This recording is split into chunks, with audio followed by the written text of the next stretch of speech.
The start of this decade, Promising Young Woman hit theaters, and this was Emerald Fennella's directorial debut, and what a stellar and incredible movie that one was. And ever since then, I have been dying to see what she was going to craft next, and now we have her follow-up, Saltburn. And if you had a knockout of the park with Promising Young Woman, she once again hits that home run within Saltburn, which is a film that no one and nothing can prepare you for what you are about to experience within this puzzle box of obsession, darkness, kinkiness, and even desire. A movie that I went into honestly not knowing a single thing about it besides Emerald Fennell, Jacob Elordi, and Barry Keoghan were all a part of this. And it's a movie that, while slow, it's completely riveting. And it's a movie that I will be hyping up and obsessed with for the rest of this year. These are the type of movies that I don't feel like we get enough of nowadays. And I'm so excited to have a conversation about this with you guys today. So make sure to leave your thoughts down below. What did you think of Saltburn? If you didn't like it, that's okay. If you love this movie just like me, that's awesome. Let's make sure to share those thoughts down below, as well as make sure to hit that like and subscribe button on this, because I love talking movies. The big films, the big blockbusters, the smaller indies, doesn't matter. I'm here to talk about it. So with that said, what is Saltburn about? Well, it's about a student at Oxford University who finds himself drawn into the world of a charming aristocrat classmate who invites him to his eccentric family's sprawling estate for a summer that should never be forgotten. Again, this is directed and written by Emerald Fennell, and it stars Barry Keoghan, Jacob Elordi, Archie McAdaw, and Sadie Soverall, and also even has Richard E. Grant and Rosamund Pike. Now, again, I have been very excited for this just because of Emerald and what she crafted with Promising Young Woman. And this is a movie that, off the top, about halfway through, I was really liking it, but I came to the conclusion that this is one of those movies that if the ending does not land, I'm probably going to be very disappointed in this and maybe won't be able to recommend it. And thankfully, the film ends in a very satisfying manner that doesn't leave you open-ended or open-hanging on what choices needed to be made, what was going on. It all kind of just clicked. And that's one of my favorite things about this movie, is it overall feels like a puzzle box. You're constantly and consistently trying to figure out, what are all these different puzzle pieces going to? How are they actually connecting? How are they working and intertwining to connect to this overall picture that we are looking at? And while it doesn't keep you confused or at a distance the entire time, you obviously clearly see that something is being planned and something is going amok here. But it's those elements that keep you intrigued with what's going on. Even with how weird and kinky it does get. I mean, there's moments in here where people were audibly going, what the fuck am I watching? And that's genuinely how I was audibly reacting to at certain times. But I loved that. I love how weird and fearless this movie went, and specifically Barry Keoghan's performance, which after watching this movie, I've always been obsessed with this actor. Like, every single time he shows up in something, like, it's automatically something I have to watch. And this is, like, no doubt about probably my favorite performance of his. And for me, what Barry Keoghan does here is kind of something that Carey Mulligan did with him Promising Young Woman. A performance that was absolutely daring and fearless. This is Barry Keoghan giving that same daring and fearless performance within this film. And I like that Emerald Fennell does push her actors to go into those different routes, because that's something that not a lot of directors can do. She's handcraftedly handpicked these actors and actresses to really much delegate this story that she's been told.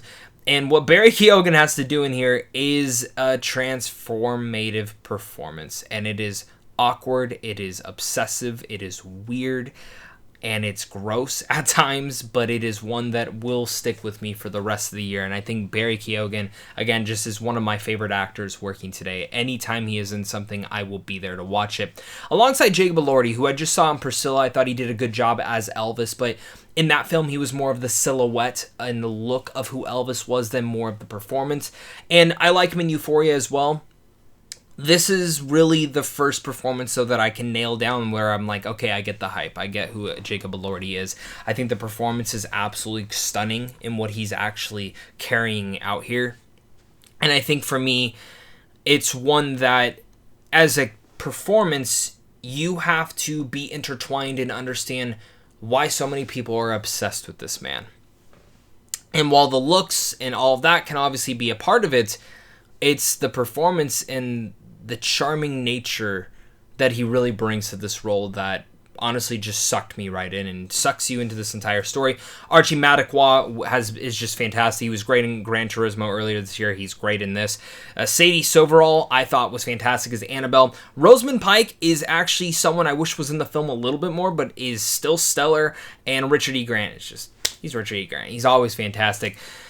This, for me, though, while the performances are great, it's two things in here that make this movie. Emerald Fennell, and of course, Barry Keoghan.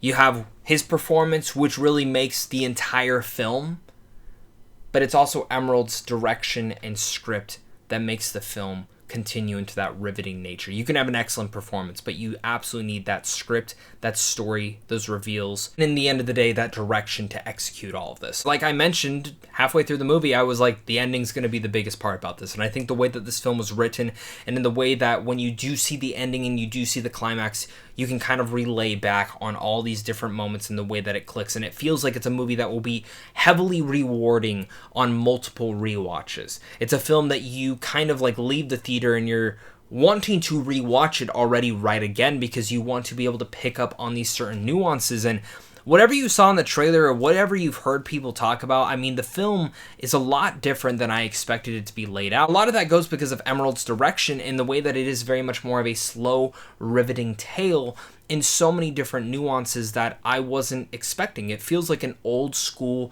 classic Hollywood film that is kind of playing onto some of those different, again, sexual natures, those sexual desires, those obsession and those obsessive traits that can lead into certain neo-noir thrillers that I find to just kind of be interesting. And I think the way that we saw in Promising Young Woman, where Emerald was able to shift and change the tone and genre so suddenly, but never make it feel like it was just off jerking, throwing you off tilter and being like, okay, I hate where this is going.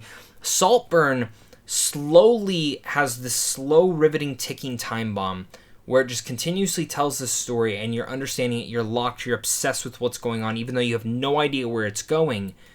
And it just continues to go, and as it's ticking, ticking, ticking, it slowly morphs and changes into something sleek, nasty, and obsessive. And very much, again, that puzzle box that I mentioned at the start. And it would do me no justice to talk any more about the story because it would just lead into spoilers.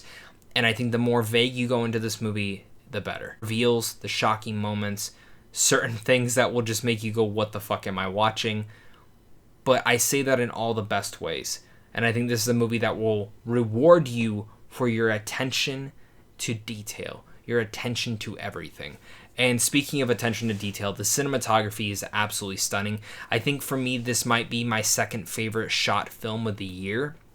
There are certain shots in here, though, that could equivalent to being some of the best shots of the year as well, and specifically sequences.